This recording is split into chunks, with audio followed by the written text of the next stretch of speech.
I'm here today with the Power Roller hydraulic strength trainer, and this is quite easy to use and very cool. I've never seen something like this, but there are a couple of different brands that make them.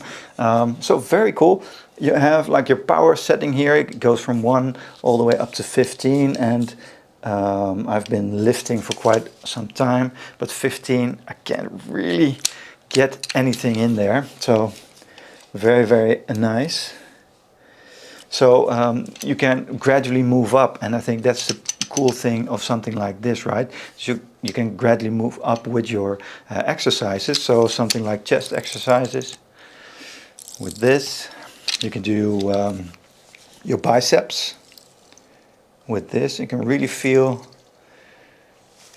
that contraction there, or hold it like so and do your shoulders and your back.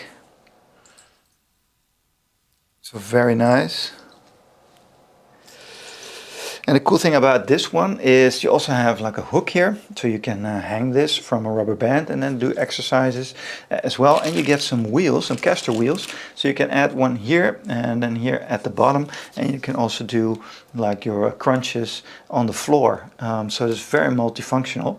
I think that's great about this brand. So a very nice one, a lot of exercises here, and you even get a mat here to use that with on the floor, so you can just put your knees down on that and then start rolling like this. So very cool, very multifunctional, and I'm definitely going to use it some more. So I hope this video has helped you make your choice.